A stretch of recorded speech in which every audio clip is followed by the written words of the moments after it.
Good Tuesday morning, guys. My name is Jerry Miller, and welcome to Real Talk, guys. This is the Tuesday edition of Real Talk, presented by Yes Realty Partners. Yes Realty Partners, trusted name in the real estate game, guys. Yes Realty Partners, all about honesty, integrity, doing things the right way. Keith, Yonna Smith, Quentin Beckham, they lead by example, and the team follows suit at Yes Realty Partners.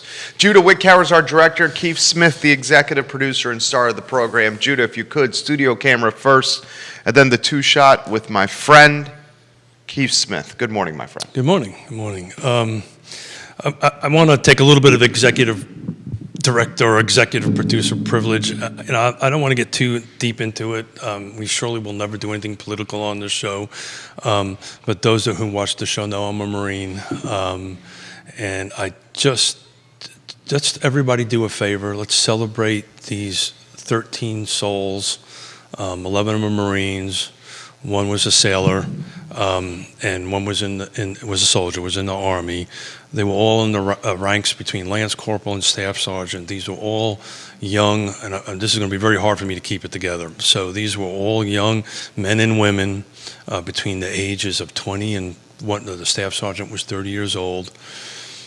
You know, if you think about our country, just Google these faces. I know Judah's running them through there.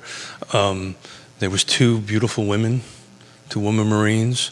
They were all different races, sexes, creeds, and you know, they just out there doing it. And I come from a very extremely personal space, and I really didn't prepare what I wanted to say today. So this is really from the heart.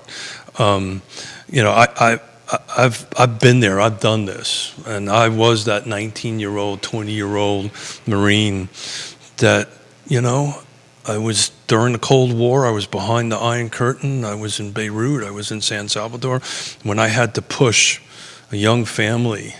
You know, just think about what these kids had to go through. A young family, a young children, a mother, a father, and say, no, you can't come in. You have to push them away, and it's, you know, unless you've been there and done that, it's hard to understand. These are beautiful people, particularly, you know, Sergeant Nicole. They're all beautiful, but if you go ahead and Google Sergeant Nicole L. Gee, G-E-E, there's a picture of this young Marine, this young woman holding an infant, and shortly thereafter she was murdered, because that's what she was. I'm sorry, she was murdered. Again, was there, was doing it, was doing her job, never bitched, never moaned. Okay, Marines bitch and moan. Okay, I take that back. You're supposed to bitch and moan if you're a Marine. But anyway, this is a hard subject for me to talk about. I've lost a bunch of friends myself during my service career to hostile fire, trying to do the right thing. And man, just love on these people. This is what makes our country great. Different sexes. They weren't, nobody cared if they were this side or that side, who they loved, who they didn't love. None of that matters. What matters is, like Jerry, my fellow Marines, got my back. What matters is taking care of people and taking care of the mission. And these people, you know, man, these Marines did an outstanding freaking job, and I love them. And you know, this is, I'm a little surprised I'm keeping it together. So, What went through your mind when you initially heard? Oh, I was tearing up. I was just, yeah, I'm a big mush. I was crying like crazy. You know, and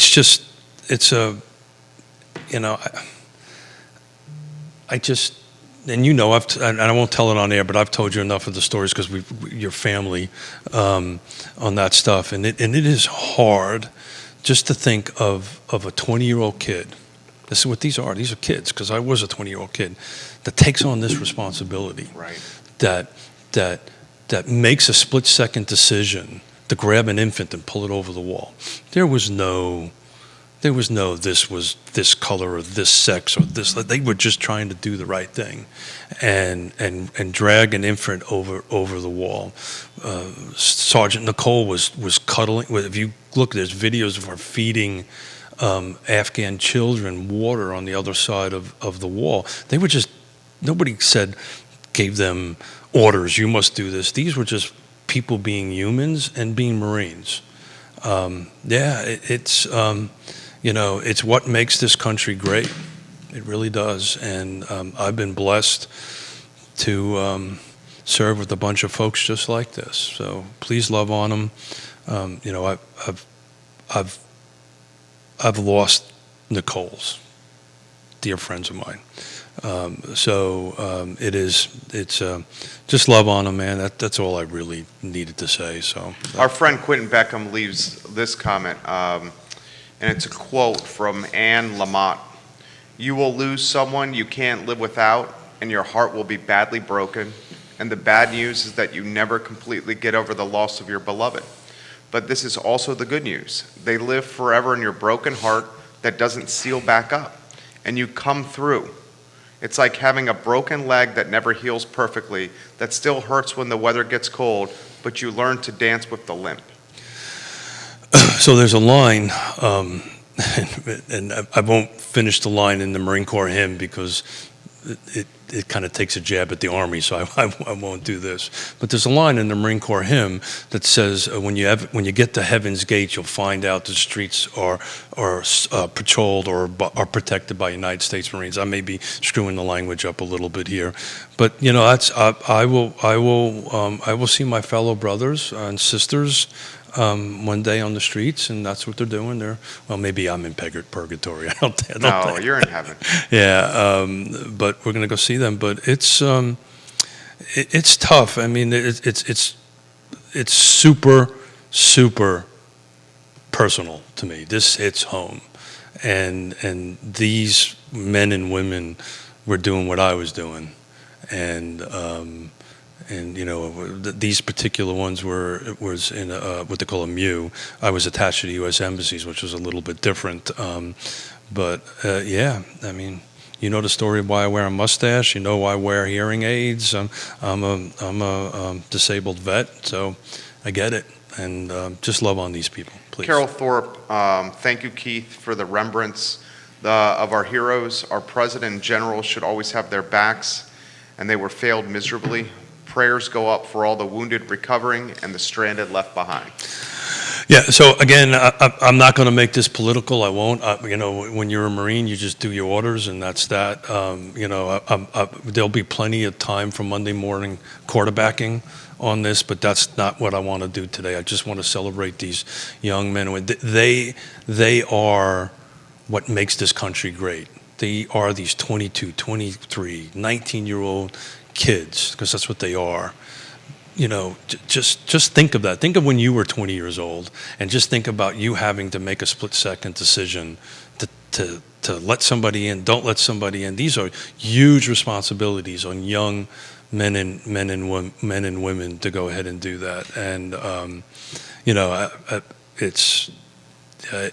I just want to love on these people. That's all. Let's respect them.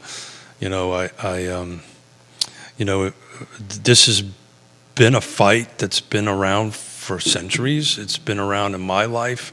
They killed 241 Marines in 1983. I've lost a couple of buddies in the embassy, actually one buddy in the embassy in 83 in Beirut. I've lost a couple of buddies in San Salvador back in 85. So it's just, leave the politics out of it. Just remember these folks and honor them and honor their life. So I thank you for giving me this opportunity to get this off of my chest. Bill has a comment. The loss of the 13 service people is part of the horrible price paid by all countries that have tried to reform Afghanistan. Like I said, I'm just not gonna go down that road. But they've been doing this for thousands of years there. Again, I'm not going to point. This is not a show about pointing fingers, anything like that. The bottom line was they were called, they went, and they did their job, and they paid the ultimate Our sacrifice. buddy Neil Williamson, watching the show, shares a Twitter thread in the I Love CVille group. Neil Williamson in the Free Enterprise Forum. We have a lot of respect for Neil and what he does. My friend, Batman and Robin time. Poignant perspective from you. Yeah. From the heart. Well. And I know this is something, Scott Morris watching the program, I know this is something that is near and dear to you.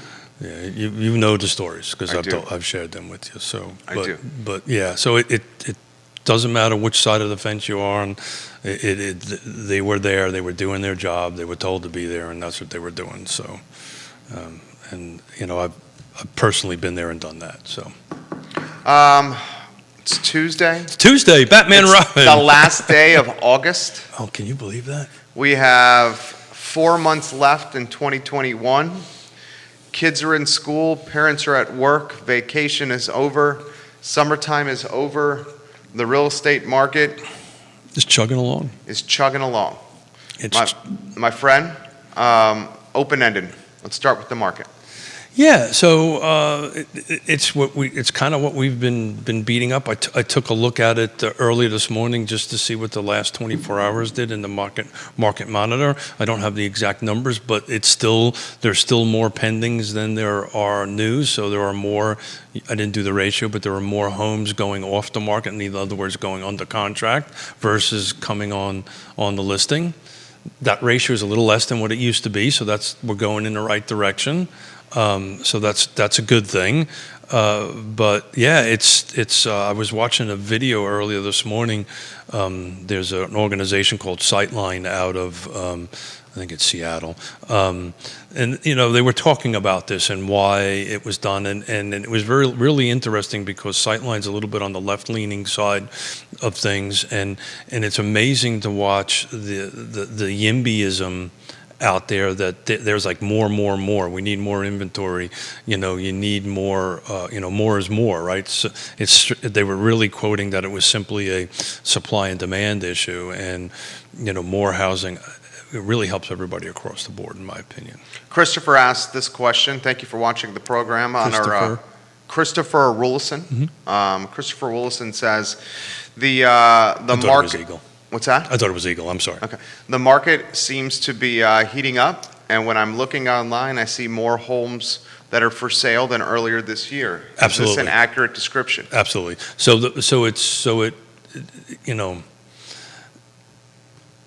It's still not where it needs to be. So that was the point I was trying to make. The ratio of homes going pending versus coming on the market is decreasing. It's still over 1. It's 1.25 from the last 7 days. I didn't look at it from the last 24 hours. So he's 100% right. More homes are starting to come on. Look, the reality of it is it's also a normal cyclical thing, right? The fall homes tend to go on the market a little bit more. The last 24 months clearly has not been normal, right? So, but there is some normalcy getting back into the market. Children are going back to school. I don't know how long that's going to last, and this Delta variant is a very scary thing, and is that going to put us backwards? But as we stand at the moment, it is starting to creep back up. There is this little bit of this confidence of putting homes on the market. Again, it's also cyclical, right? We tend to see a fall spike. The summer dip, for lack of a better term, maybe was a little bit longer this time. It started definitely earlier on that end of it because everybody was just ready to get out. Yeah, they went on vacation. They were excited to get out of quarantine and go back to living. Yeah, so I think you're going to start seeing a change. But Yonna and I were having this debate on the way in. Believe it or not, we do this debate on the way in this morning because. How's the conversation in the car ride and the way to work go with you and Yonna? Yes, dear. No, it doesn't. Yes, honey? You know better than that. I know, I do know. You've actually experienced that. I have experienced it many times. I experienced it yesterday. You experienced it yesterday, right? About an hour and change. About an hour and change, right? And the only reason we do that is because you're family. Oh, I know. And I love it. And we trust and love you very much. So. Same. So, we're getting into husband and wife stuff here.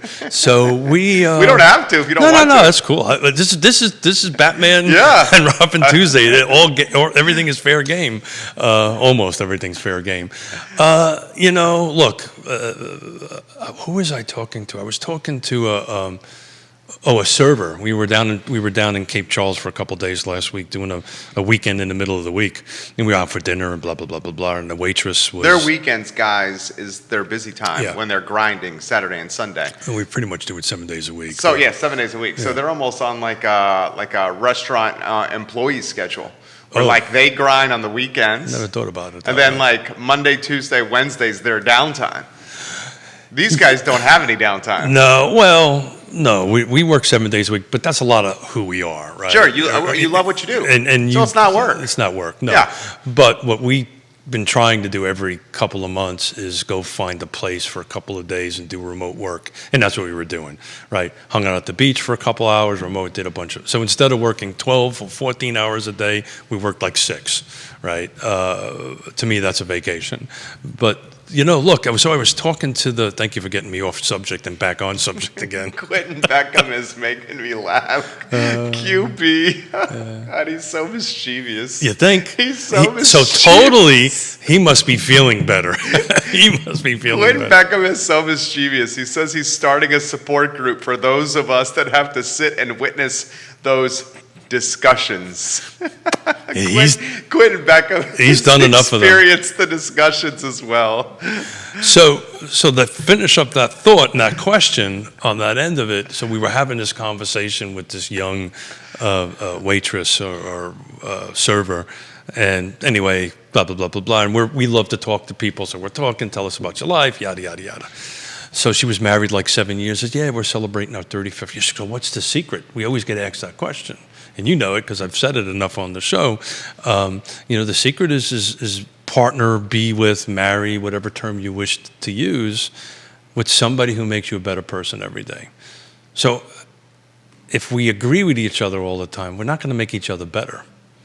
So we were having a debate on a subject. Okay. And just a heads up, your beautiful 7/8 is watching the program. Thanks. In fact, she did leave a comment here.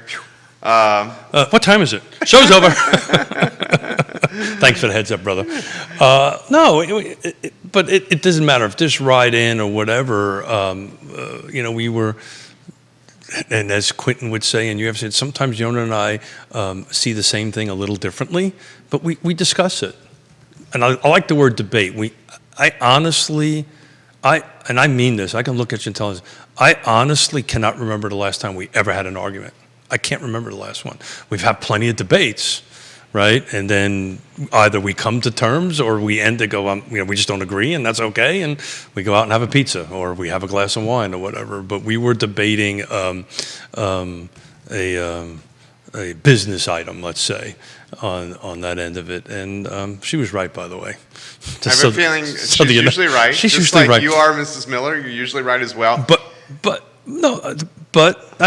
she will say, she will admit if she's wrong. She will admit that she's wrong, and it's not about being right and wrong at all. Daniel Pettit's got a question. Mustache Dan Pettit. We will get to this. So first, let me get to Yonna's comment. Yonna says, "Semper Fi." Thank you.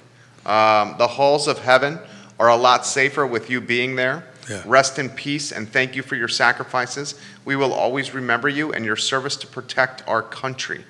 Mustache Dan Pettit says, amen. Yeah. Yes, in all caps. Yeah. And has a question for you Oh. that I think is a very good one. Do you have any figures or any ideas on percentage homes that have had price reductions of late? No, I can't give the percentage of it, but I can talk about it in a high level. So good question, Dan. Good stuff, Dan Pettit. Good stuff. So when you look at this, when I open up my Paragon, my MLS, my multiple listing service, this is a ritual every morning. You take a look at it and see what's the market's going. There's a thing called a market monitor, and actually I got a picture of it from it's this morning. I think I can look on my phone. But one of the items is price changes, which I normally have never followed, but I'm following it now. So I do have it from yesterday, from the last 7 days. So this is the car footprint. It's just a picture or a screenshot of it. There were 65 units had price changes in it. So I didn't open it up and take a look at it. And what I what I find is happening here on the price changes, they're a couple of months ago, they were huge price changes. Now they're minimal price changes, but a lot of them are going up, which is the new construction. Excuse me. So you'll see some new constructions prices actually go on the upside. So when it says price changes, I don't know if it's up and down unless I open up, pardon me, and look at the spreadsheet that's baked into that. But Dan's right. That's something I would say 6 months ago I would never even look at. But those numbers went high. They're reducing a little bit out of it. So if you take 65 and divide it by 7, who's a smart person in the room? It ain't me. So if it was 70, it'd be 7, right? 7 a day. So it's starting to change a little bit. Starting to change. So follow-up question to that. The change will continue, deepen in Q4? I mean, that's a crystal ball prediction for you. Yeah, I think you and I talk about a debate. Yonna, this was a debate that Yonna and I are having. Look, 2022, I think is going to be another good year, right? Overall, big picture, good year. I think it's going to be gangbusters for you guys. I think. I don't Does think. Yonna feel? No. Look, How do you feel, Yonna, for 2022? Yeah. So, look, you got to define what good is and gangbusters and all this kind of great stuff. Well, we can call 2020 an anomaly that we probably shouldn't use for comparison's sake. Can you say the same for 2021? No. Okay, so 2020, we'll take 2020 out. I would say 2021, at least from our numbers, is more looking like 2019. Okay, 2021 is. 2021 is looking more like 2019. Okay. And it's simply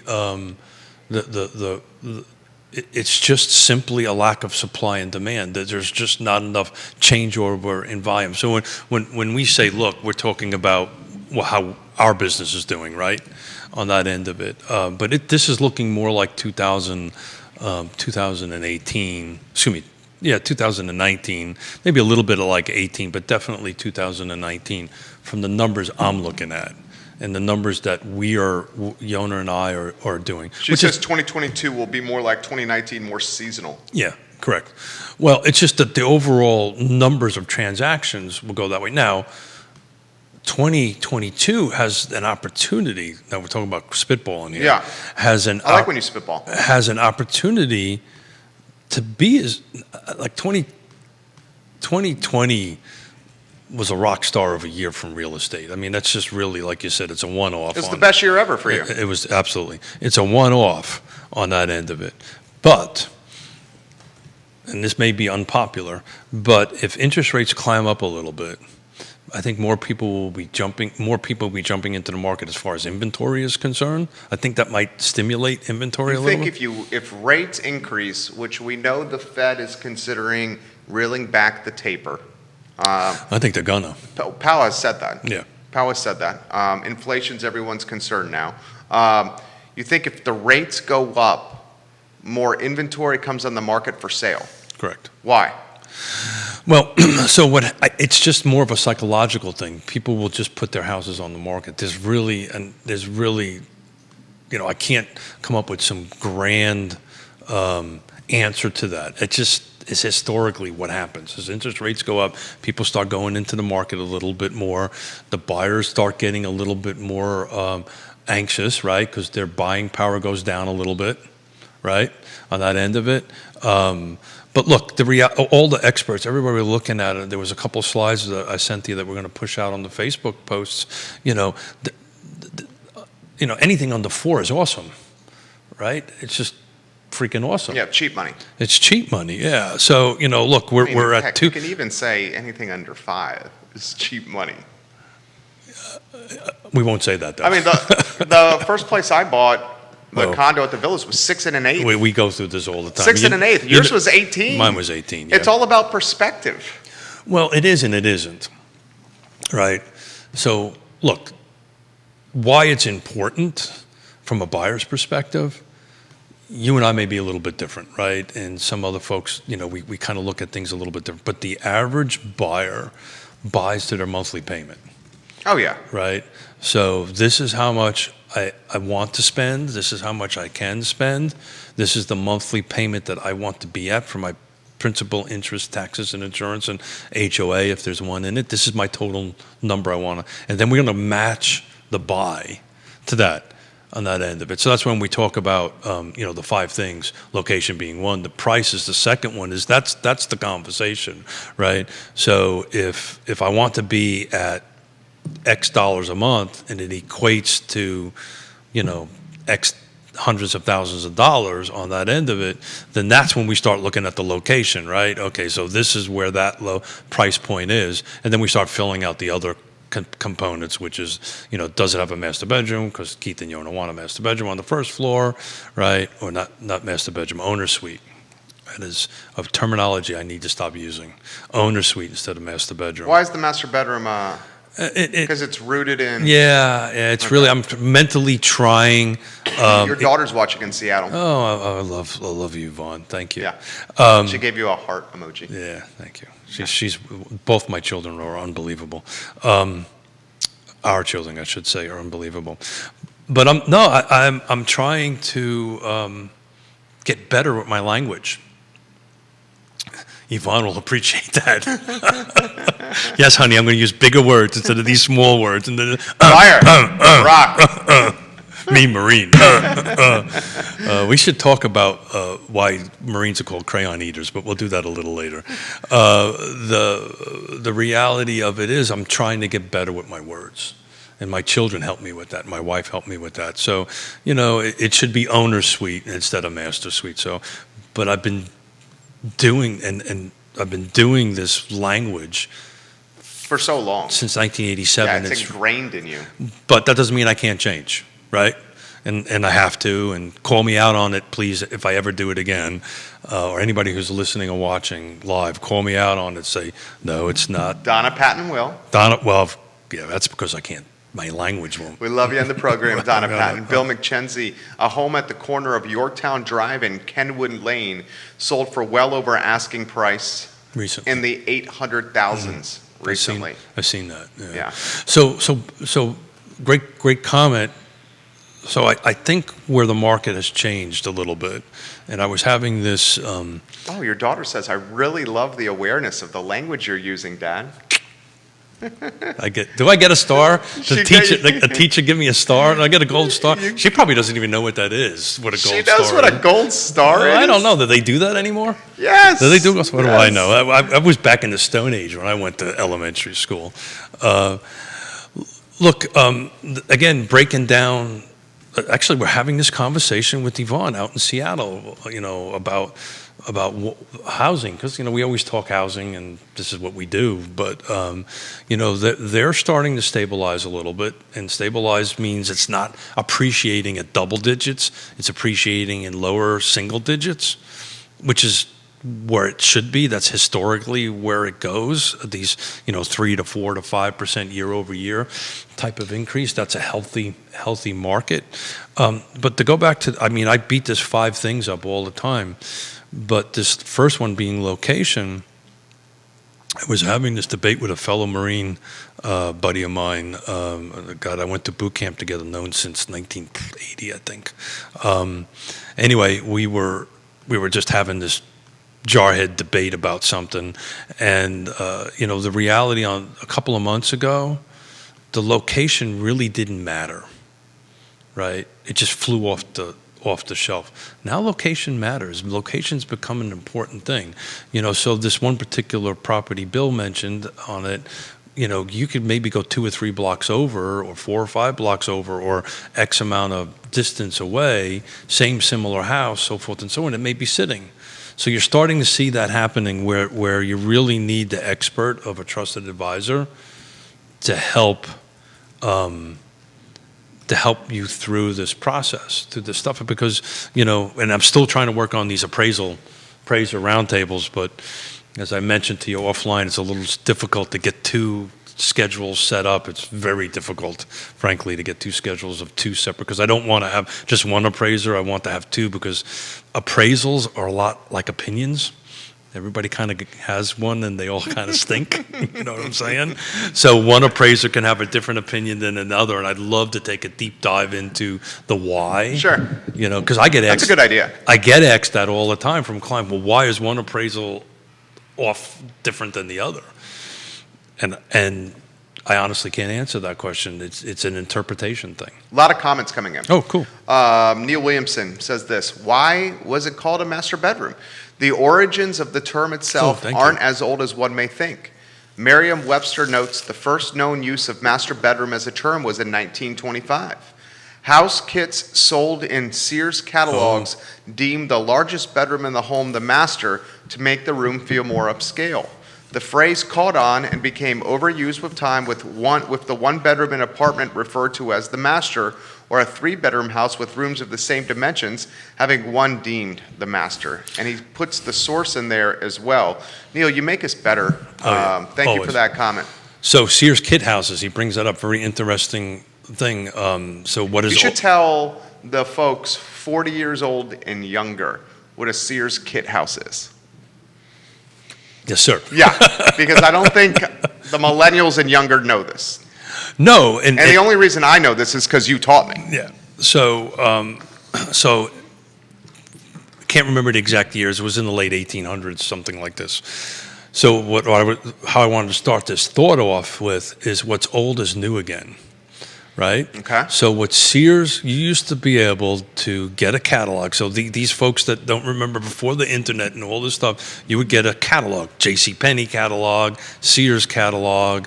But between the years, and Neil will probably have the stats right off the top of his head.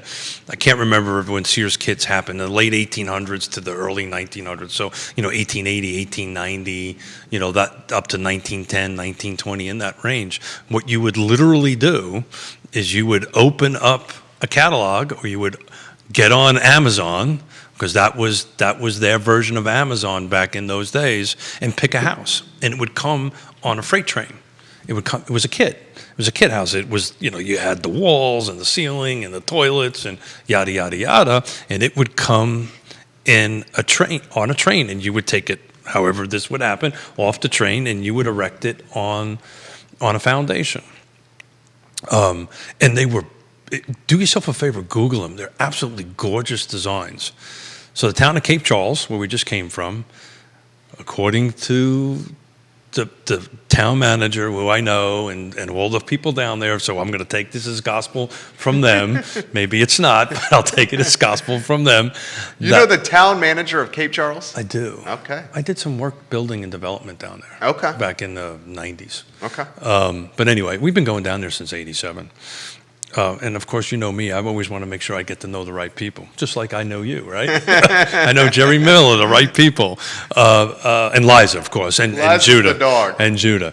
But it has, according to them, it has the largest single concentration of Sears kit houses in the United States.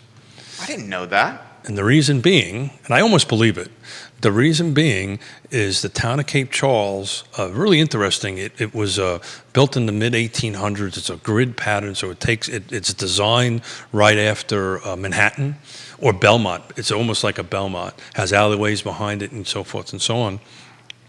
But it was the purpose. It was a railroad town, so the C&O or whatever railroad it would come down the Delmarva Peninsula, which is the Delaware, Maryland, Virginia Peninsula, to the tip of the peninsula, and it would get on ferries. Did I say that right? Yeah. Did I say? I usually call them ferries, but it's ferries. Yeah. Yankee accent. And they would take it across the bay, right? And then they would pick it back up in Norfolk or wherever it was, and they would just keep on trucking down to Florida, wherever it was going.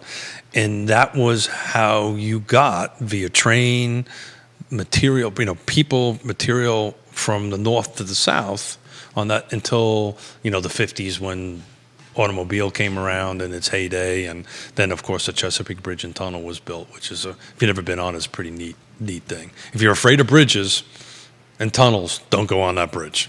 Jamie Turner, thank you for your service, Mr. Keith Smith. Thank you, Jamie. Touching start to the show, gentlemen.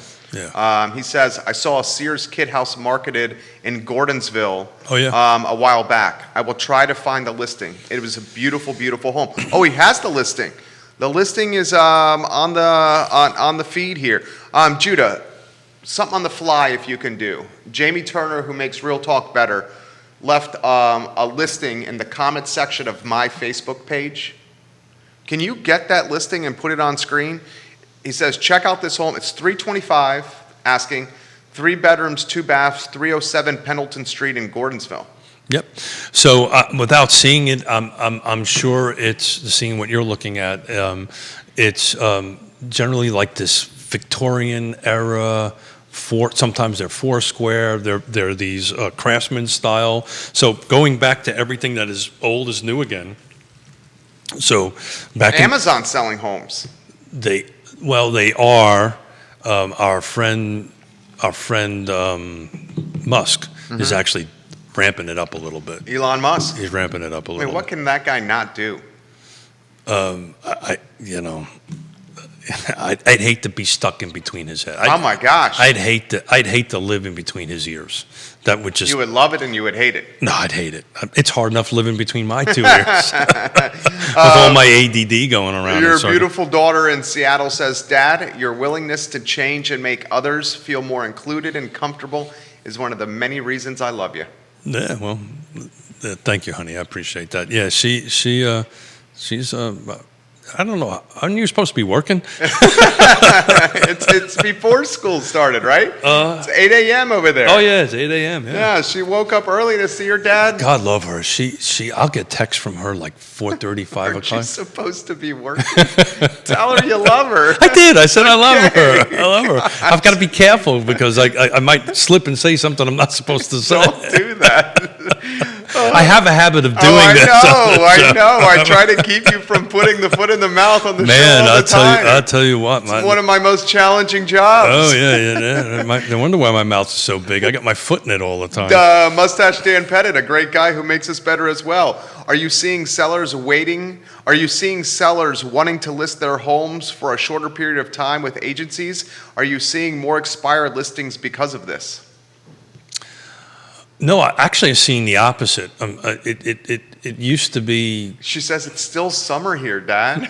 It's still summer. Her child. Is it rain? I mean, it's not raining today. Who knew? It's still summer. It's still summer. Oh, it's summer vacation. Yes, it's summer vacation. Got it. Okay. I got it. But to answer Dan's question, I'm actually, from our perspective, from what we're doing, I can tell you our listing, as we mentioned yesterday in our 1.5 hour conversation. Yvonne. I spoke to your parents for about 90 minutes yesterday. Just wanted to let you know. So you're trying to like. I just wanted to let her know. You're just trying to say, please give me some hints on what to do with the Smiths, with Mom and Dad. So that's funny. The two kids are very different. Yvonne is much like me. Will just like come right at you. Yasmina, God love her, is like Yonna, is a little bit more diplomatic and will come to you, but will come to you in a nice, gentle way. So Yvonne will, if you ask her a question, she'll tell you straight up on what to do. What I was trying to get out is we're actually our company, our Yes Team Realtors, Keith and Yonna and YRP's listings are growing, which is great news.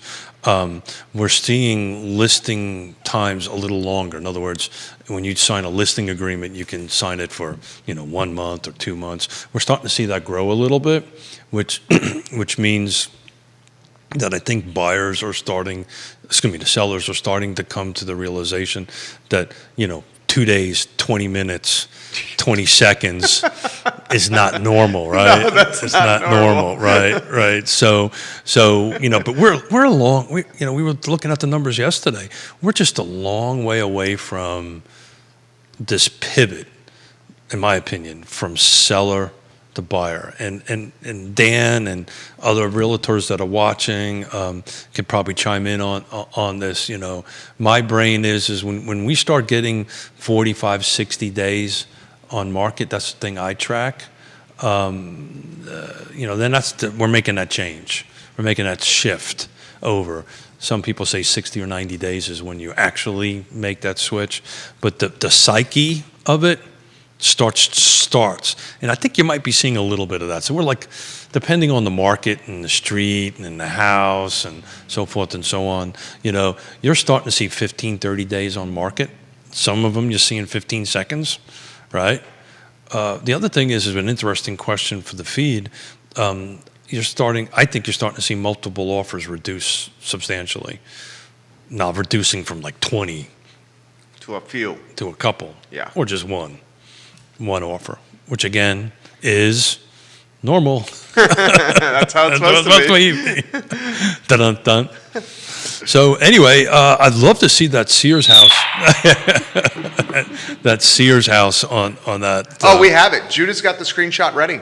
Can we put it up there? Or I can just look at your screen. I just look at your screen. Yeah. So Judah, put it on screen. This is from Jamie Turner, Mr. Gordonsville, Mr. Woodbury Forest. He makes Real Talk better often. She does. This gentleman does. So here's the Keith. We're going to flip through it on my MacBook. Oh, here yeah. it is. So it's got a pending offer right there. 3 bedrooms, 1.5 baths, a little over 1,800 square feet. It's in Gordonsville.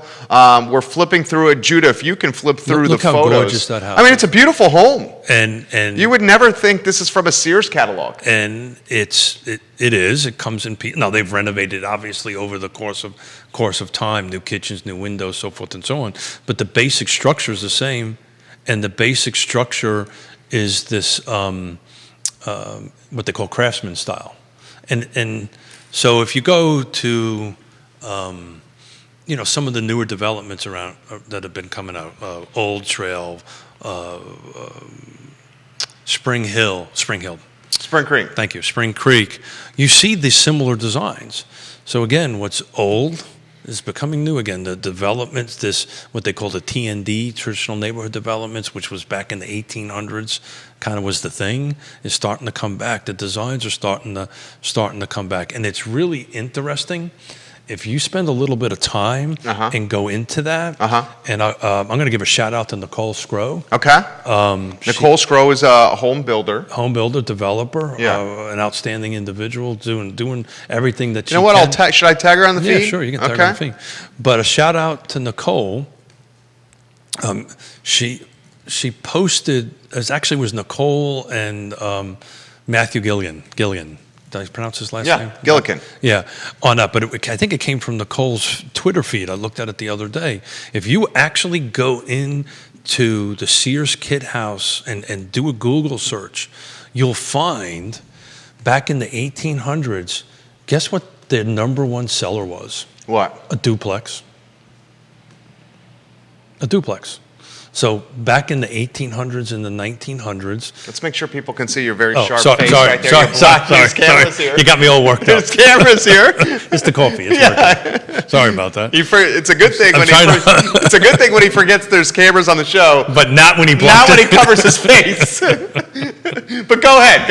I'm sorry. I lost it. I mean, you're looking sharp. I want people to be able to see you here. I lost it. But go ahead and do a Google search. One of their top selling units were duplexes, and we talk about this all the time: increase in density, increase in thing, to help offset this end of it.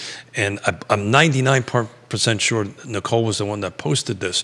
It was in Charlottesville. I can't remember the street. It looked just like that house. It was I don't know if that particular house in Charlottesville was a Sears Kit house, but it was a craftsman style house. And the only way you knew that it was a duplex, there was 2 doors and a number. Again, you go back to Cape Charles, right? And you go through this town that was developed and built in the 1800s, that was, by the way, on a peninsula, which is limited in its growth. It only could grow what it did. You'll go down the street and you'll see duplex after duplex after duplex, and unless you look hard at it, you would not know it's a duplex.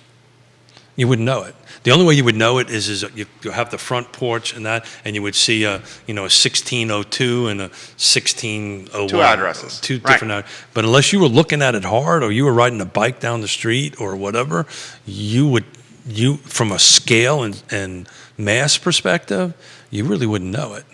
But they doubled their capacity, and I suspect if you go ahead and go through time on that, they were because at one time this town of Cape Charles was, had teaming with people because it was the work spot. It was where everybody had to go to work to be part of the railroad system. I suspect, and this is me crystal balling or hyperbole, right? Is that the right word? Well, it depends on what you're going to say here. Hyperbole means to exaggerate or to overstate. Oh, no, that's not the right word. Okay. Yvonne, I screwed up. I was doing good, okay. Just went downhill. Doing well. Doing well. But I'm making an educated guess. Okay. That they went to these duplexes because they needed room for people. Sure. Quentin has this comment for us. I think we all have to remember that the real estate market has changed in the midst of a lot of other broad socioeconomic changes. It makes it easy to forget what normal was like, much like predict what the new normal might be. Remember back in time when we were all watching and worried about the massive fires in Australia?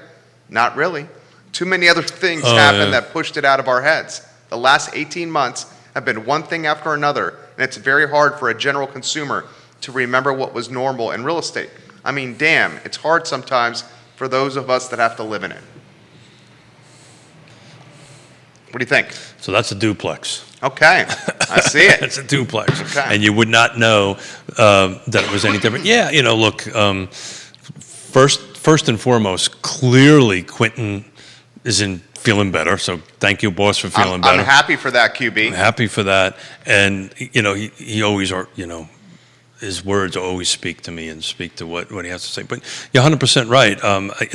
When I was doing the conversation about my fellow brothers and sisters, I purposely said something about the 241 Marines in 1983.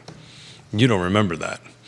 But we lost 241 Marines to terrorism, right? So we've been fighting this for a long time, at least my lifetime.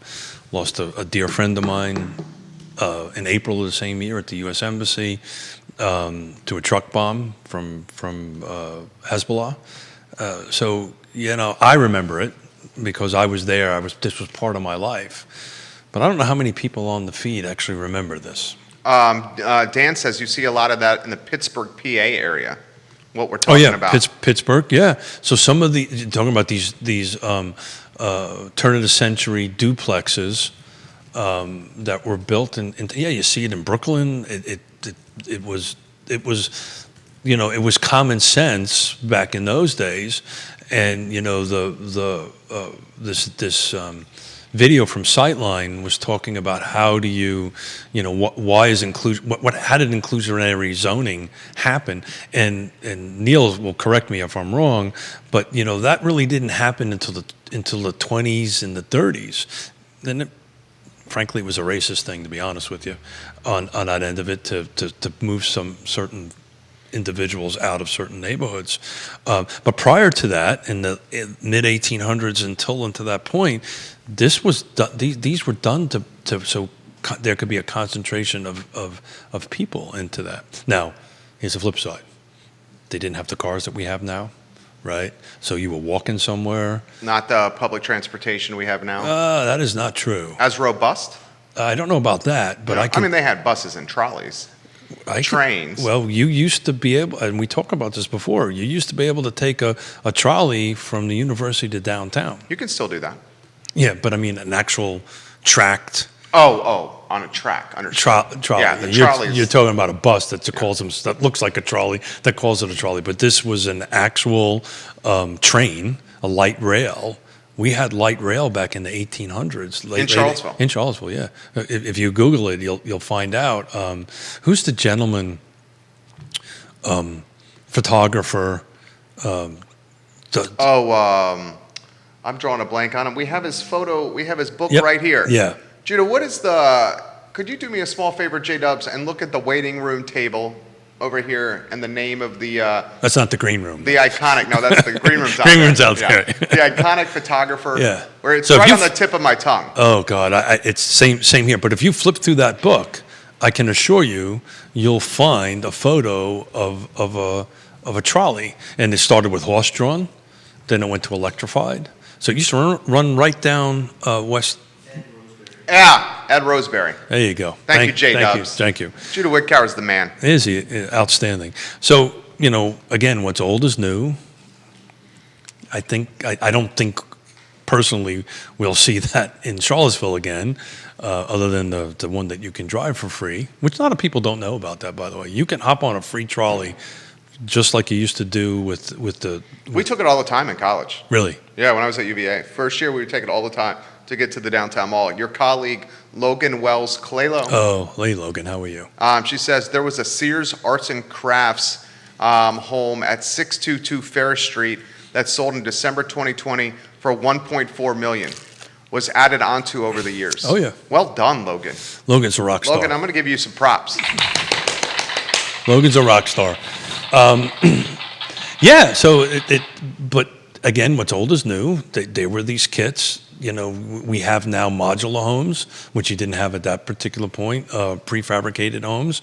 You have panelized homes, and they're, I suspect you're going to start seeing that trending up a little bit again, mainly because, let's take a look at why was Sears doing this. It was a lack of material, labor, and they saw a business thing. But it's pretty interesting just to think Sears was in the housing business. Bellamy Brown watching the program. Semper Fi, Marine. We love you, Bellamy Brown. Yep, very much so. Good man. Love you, Bellamy Brown. We're going to get on that bike together, I promise. He's been after me to ride bike together. I promise to do that. Bellamy, I just need a couple of months to get a little bit better, because you're a bit younger than me, so I got to get a little bit more in shape to keep up with you. And Bellamy Brown, A++ people. This is for you, Bellamy Brown. Neil Williamson, I remember the 1983 attack vividly. We were still in the shadow of the 1979 Iranian hostage crisis. I remember it. I joined the Marine Corps in right after that, right after Reagan became president. Check out the Free Enterprise Forum, guys. Neil shares a link from 2008, a post, a Desire Named Streetcar, where he's talking about streetcars in Charlottesville. That could be something that Charlottesville can improve upon. What's that? I mean... The mass transit? Yeah. Yeah, so it's a numbers game. You're saying we don't have the densely population for public transportation. Correct, and you have to put it, in my opinion, this is for, what did we say? Sake of a talk show. Yeah, for the sake of a talk show. In my personal opinion, back when... this is some of the boards you sit on. You guys handle this. We talk about it, right? And we discuss it. So, but the reality of it is why was this light rail, able to happen back in the 1800s? And Neil probably can go through that article. I can't remember when it stopped. It probably was in somewhere after World War I, I would imagine, after that point, or somewhere between World War I and World War II. My suspicion is when it stopped in doing that. But we didn't have the car, right? Or if there was, it was not as readily available as it is today, and everything was either in walking distance or biking distance, or you had to hop on that. And the city jurisdictions made the decision to go ahead and do that. I would love Neil to figure out, in the heyday of the streetcar, what was the city population at that point? I would love to know what that is. What the city of Charlottesville's? It's definitely less than now. Maybe not. You think it was more? I can tell you. If you go to a much smaller town, I can speak to Cape Charles. Back in the 18 and 1900s, the population was 2 or 3 times what it is now. Interesting. Right. Now it's transitory. That's Yeah. right. Transitory. Nice. Look at that big words. Good job. Yvonne, did I do good? Yes. Just very proud of you. Transitory. On that end of it, right? If you go down there in November or December, there's like nobody there. You go down there in August, it's packed, right? So it's become more seasonal. Yeah, it's a beach town. But back in those days, it was a railroad town. People were working 7 days a week, 365 days a year, because it was the main corridor. It was the I-95. Just think of everything that's going up I-95. It was going down the Delmarva Peninsula back in that point. Jackson watching the program. Jackson says this, Keith, you mentioned earlier in the program that folks put their homes on the market for sale more often when interest rates start to uptick. Can you explain that again? Yeah, so I can't quote chapter and verse. It's just historically what happens. So as the interest rates go up, two things happen. The buyers tend to uptick their urgency, right? Because they want to capitalize on more affordability, and it seems that the market, and maybe the other realtors can give a better answer than I can on this end of it. The homes tend to go on the market. I think it's more emotional, right? It's more like, okay, things go up and come down. Some of it has to do with actual data. Some of it is just pure gut and emotion, right? So I think if interest rates go up a little bit, you'll see both trend up a little bit. This is from Jennifer Navarez here. She says, do you expect the inventory levels to uptick in the back part of the year? Right now, it's slim pickings. It's slim pickings. It was no pickings. Now it's slim pickings. So it's going to get a little better, right? But it's incremental, right? That's another big word. Dude, you're on fire today. Big coffee. The coffee's kicking in. Big words. Yvonne's watching, so I got to impress her. You better be on your P's and Q's. on that. So it'll be incremental, right? It's just, the flip side to that, if all of a sudden it went from here to here with homes on the market, that's not good either, right? A huge spike on that is not good either. So gradual up and down is always, I think, a good thing for the market. It's predictability. I think you're going to see it climbing a little bit. I know. You can start seeing the inventory picking up a little bit. I think you probably might see December, January, which is kind of normal, might be a little bit of a lull.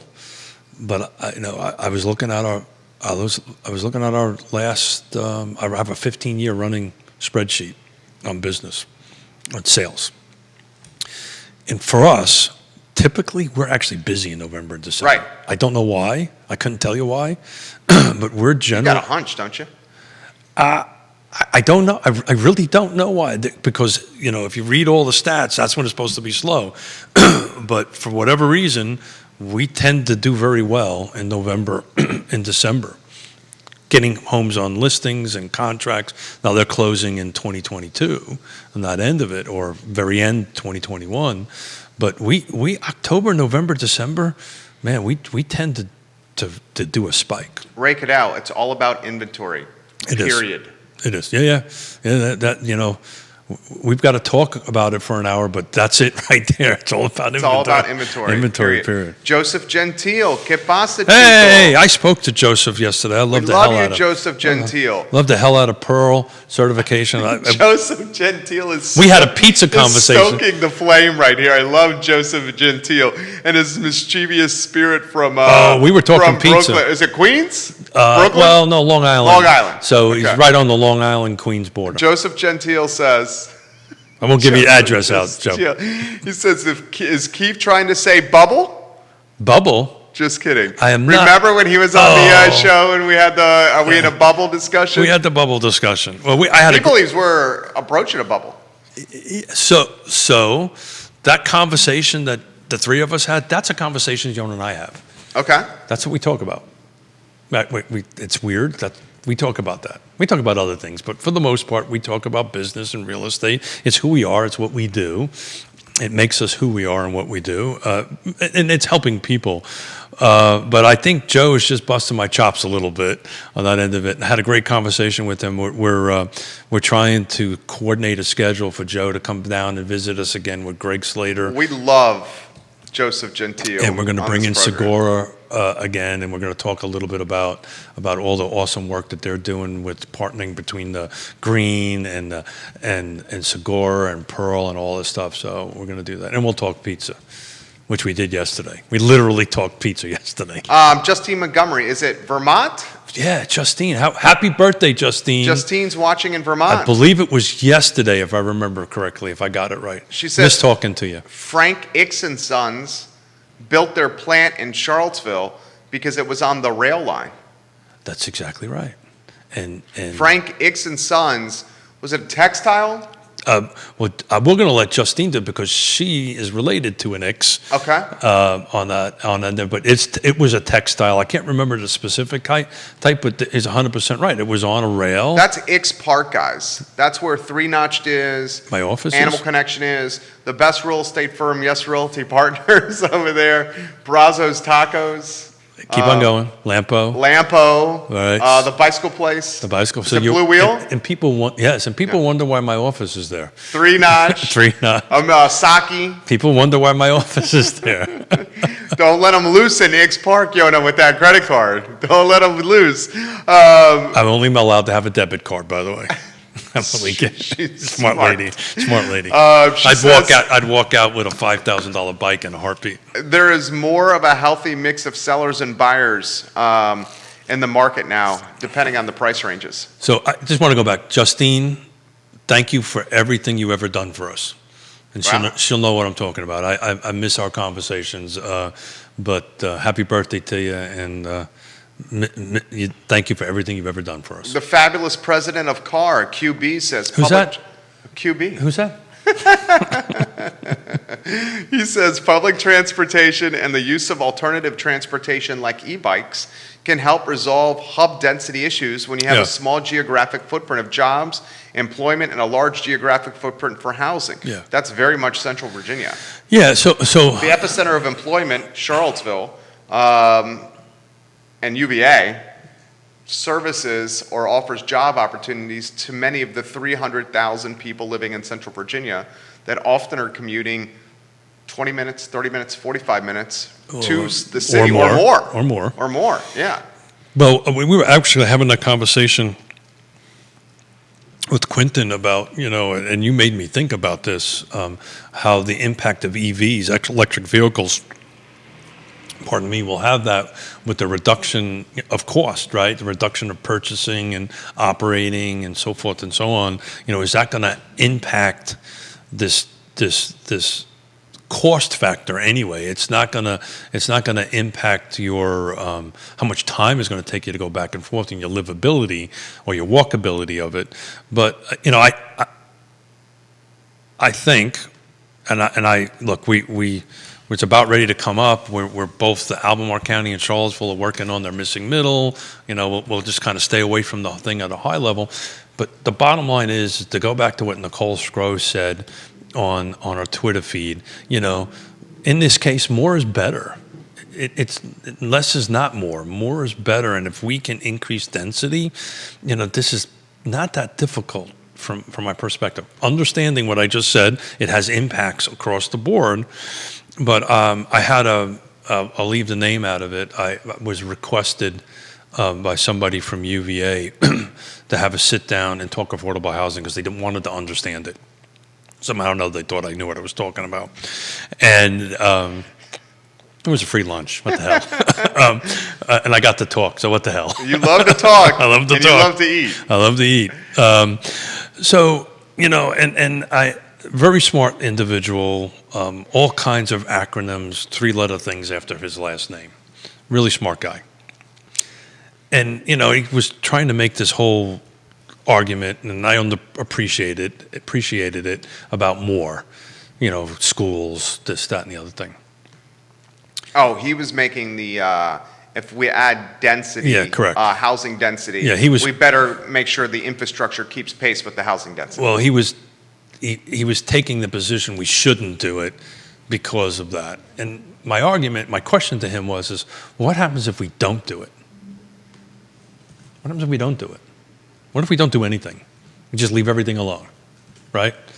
Well, it's going to look more like me and you and Judah, with all due respect to Judah.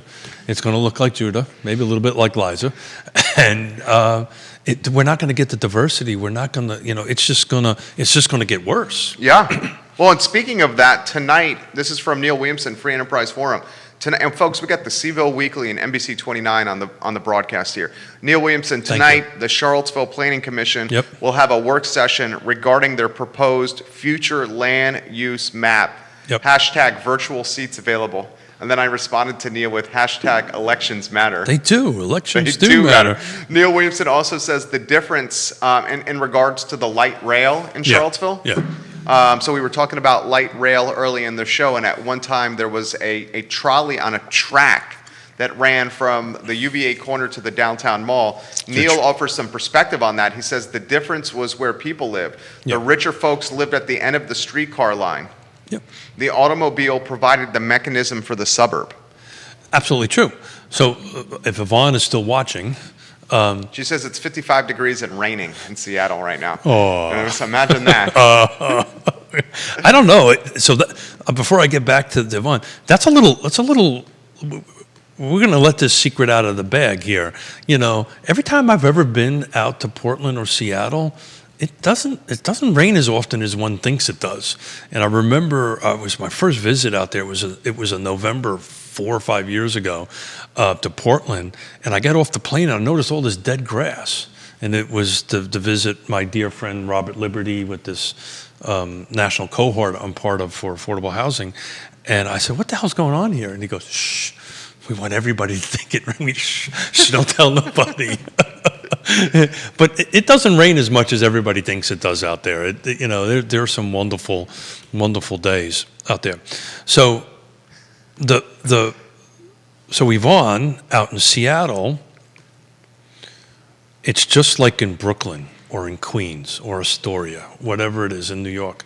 You want to get an apartment or you want to get a building that's walking distance to a train station or a light rail stop, right? And as these light rail stops out in Seattle in particular, or Brooklyn or wherever it is, start getting better or start going there, the property around us just starts going through the roof because of that very reason that Neil said. The people that could afford it lived closer to the rail to go back and forth. The car, I think, has changed all that, as Neil has said, but I don't see light rail in our future. We're just too small of a jurisdiction. But I think, as Quentin has said, the advent of e-bikes is going to be huge. But people are walking, right? I walk from my office to here. Well, you want to get an e-bike, don't you, to drive? Okay, sorry. You haven't had Yonna's still watching? Yeah, she's still watching. That debate has not happened yet. Okay. Justine offers some information. I love when you guys, viewers and listeners, make us better. Justine, is it snowing yet? Justine says, "Thank you, Keith." Yeah. And she says, Frank Ix and Sons textile manufacturing started as a silk mill. There you go. And then went to synthetic fabric. Many of the homes surrounding the Ix Park were built by Frank Ix and Sons in order to house their employees. Correct. So she's speaking of Belmont, which is very similar to the Cape Charles conversation, right? Yonna says, "Oh boy." Well, I mean, you got to get He wants an e-bike to get from I want an no. Time to out. I Love CVille. Time out. Why he wants Time it. out. Time out. Okay. We're going to get a company bike. Oh, so Right. it's a company expense. We're going to get your business partners are watching right now, including your wife yes. and your work wife. Yes. Quentin. Yes. So, but if somebody has a meeting to go to, they can take the bike because it'll be set up in the office. Oh, and it's a communal e-bike. A communal e-bike that I'll use a lot. A communal e-bike that will be locked up when he's not using it. No. I'll just take the battery out. That's all. Keep it with me. Quentin, this is a good comment. I know you just had Robin Amato on Yes. to talk about the commercial market. Yes. What did you learn from Robin? What are the takeaways for local business owners, business trying to transition, owners of commercial space? So I'm going to let you answer that question. And what did you learn from that conversation? Oh, I thought she was fabulous. Robin Amato was on yesterday's Monday Market Monitor. She is a commercial broker of 40 plus years of experience. This is what I learned. I learned that the seller finance deals were not as prevalent in the commercial space as I thought. Mm-hmm. I learned that commercial real estate in the city of Charlottesville is, let's cut to the chase, an incredible investment. I learned that this is something I really learned. There is CAR has a fantastic website, mycar.com, There you go. where you can find residential listings in very transparent and approachable fashion. It's easy to see what's on the market. thanks to the And fabulous trends folks and at CAR.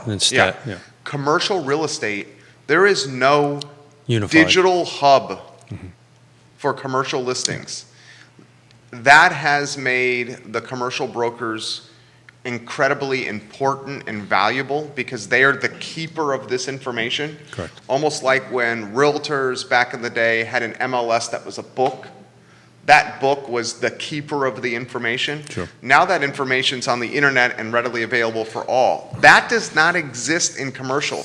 You have these piecemeal websites like LoopNet, Correct. Craigslist, Catalyst, which is CAR's website. but there's no go-to source. There's no single monolithic, another big word. Yeah, look at you. I studied last night.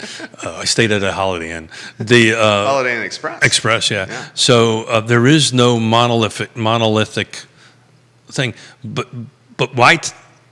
I knew that because I'm in that space, right? I do a fair amount of commercial on that end of it, not a lot, but I do a fair amount. So if Jerry's looking for a space, I'm going to reach out to my trusted advisors, Robin, so forth and so on, and say, look, this is what I'm looking for. You got anything, right? So that's usually how this is done. There's some in CAR, there's some in Catalyst and all that stuff. You can look at LoopNet and all that kind of great stuff on that end of it. It's all extremely expensive to be part of, by the way. But generally the way I do it is I'll reach out to my trusted advisors that I've done deals with before, Quentin, Robin, and do that. But here's my takeaway, and this might lead into a little announcement that you might want to make. One of the takeaways from the commercial end of it,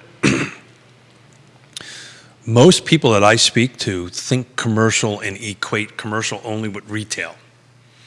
But what the commercial broker does, or in the commercial space, is many different things. Robin focused on a certain kind of thing, but it's everything from retail, wholesale, land development. Light industrial, office, warehouse. But they also work in selling businesses, not space, right? And this might be a good lead-in to talk a little bit about the Mangioni's. Yeah. And a fabulous restaurant for sale now. We published this before the show started on the I Love CVille Network. Quentin Beckham, the fabulous individual. Okay, only one fabulous, not too fabulous. He has the listing for Mangioni's on Main. Mangioni's on Main for sale now. Elena and Bert Mangioni, A++ people, want to pass the reins onto another steward of this fabulous restaurant. It previously was Bella's restaurant. Doug Muir and Valeria opened Bella's. In fact, I Love CVille launched that brand and restaurant in Charlottesville. Yep, we launched Bella's. Elena Mangioni and Bert Mangioni bought it from Doug Muir and Valeria. It's a family-style restaurant. It's got from a Charlottesville standpoint, a relatively affordable monthly rent, very affordable. And it has a really awesome following. Yeah. And first of all, Bert and Elena are dear friends, wonderful people. A+ people. A+ people. We sat here for 12 hours. You talked for 12 hours. I couldn't keep up with you. And they brought us like plates of lasagna. I mean, food that just was off the charts. Elena Mangioni watching the program. Yeah. We love you, Elena. And I think Bert may have brought a cocktail. I'm not really sure. But he did. He brought Manhattan. Bert's Old Fashioned, wasn't it? No, I believe they're Manhattan. Manhattan? They were Manhattans. But just a shout out to them both. And since we can talk about this, I shared this with Elena the other day. My mother and father and my wife and I go there all the time because we're half Italian and we're used to this big family style restaurant, and you can sit down there and you can order. And I give a shout out to them. One of the hardest things to make well is a simple spaghetti and meatballs. The spaghetti's got to be al dente, got to be just right. The meatballs, they got to be tender and juicy. And Joe's probably watching, going, yeah. Joe's watching in Long Island. Yeah, but we got Long Island, Vermont, and Seattle on the show. Long Island. You're saying it wrong. Bert's Manhattan. Bert's Manhattans. So, but we would share it, and we would just have this beautiful family dinner. It's the plate's big enough for 2 or 4, depending on how hungry you are on that end of it, and it's just really a beautiful time. I love taking my parents there, or they take us there, and we just have it. But that kind of family style takes care of you is just off the charts. I wish them all the best of luck in it. Whoever takes over that restaurant's going to knock it out of the park. They've set everything up to be successful for sure. It's a restaurant that is woven into the fabric of Charlottesville and this community. Family style, And affordable from a monthly rent standpoint, especially for Charlottesville's restaurant scene, right in the heart of Midtown. I mean, you get thousands, if not 10,000 plus cars driving by there every day. You got walking distance to UVA grounds, walking distance to downtown. I mean, really in the heart of everything. I've never had a parking problem there. Yeah. Never did. And restaurateurs, aspiring restaurateurs. that's the space for you. Here's a spot for you. Without doubt. That will be absolute dynamite. And don't change the damn cannoli recipe, because that is off the charts.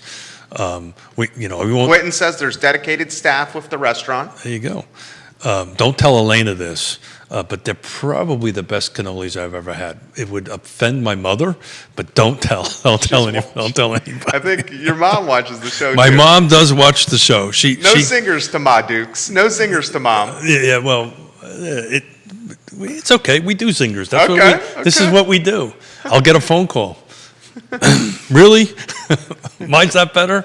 But yeah. So do yourself a favor. First and foremost, go there for dinner, right? Have yourself a martini, have yourself a Manhattan or a glass of wine or whatever it is. And I'm telling you, order the spaghetti and meatballs, and it'll rock your world. The lasagna is fantastic. Oh yeah, sure. The Everything. bar is fantastic. I just wish everybody the best with this transaction, and I'm confident that it's going to move quickly. I'm so Reach out to Quentin Beckham. Yeah, sure. Yeah. I'm happy for them, and then on the other hand, I'm a little disappointed because they just do a great job. It's bittersweet, but at the same Sure. time, they're going to travel. Enjoy the world. Oh yeah, I know a little bit about their travel plans, and Is I'm Paris? good. There's France in there Yeah, somewhere. right. I know. And God love them. I'm happy for them. Yeah, absolutely. My friend, we came in here and we decided it was going to be subject. Batman and Robin. We got 11:36. Oh really? Oh geez. I'm Time sorry. flown by. What do you got today? We're talking finance with Alex Erpy Oh, yeah. on the I Love CVille show. I got to reach out to him. I say this every You Tuesday. do. I'm getting texts from that. Tell him to reach out. Yeah, we're texting. We love him. It's just we're busy, working 7 days a week. That's good. Doing Busy our is thing. good. Yes, Realty Partners, guys, is the name you can trust. If you watched the beginning of the show and you saw Keith honor the Marines that have passed in Afghanistan, you see what his integrity and what he is all about from an honesty, from a commitment, from a loyalty standpoint. Yes, Realty Partners. We also want to thank Intrastate Pest Control, a home's best friend, Intrastate Service Company, a home's best friend, for being a part of the show. When you've been in business for 50 plus years in a community of this size, you know you're doing something right, and the Intrastate family undoubtedly is doing it right at Intrastate Service I Company. will tell you, I had literally had a 911 that needed to get taken care of. I reached out to them.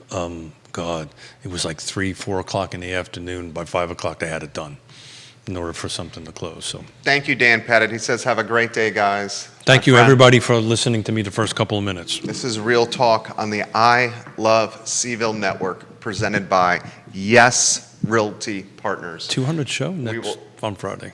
A week from Friday? No, This Friday? This Friday. This Friday is the 200th episode of Real Talk. Can you believe that? Are you wearing spandex? No. Okay. Now, no, I'm not. Friday, maybe. We will see you in roughly 45 minutes on the I Love CVille show. Take care, guys. Thanks, man. Oh, great. It was easy, right? Flies by.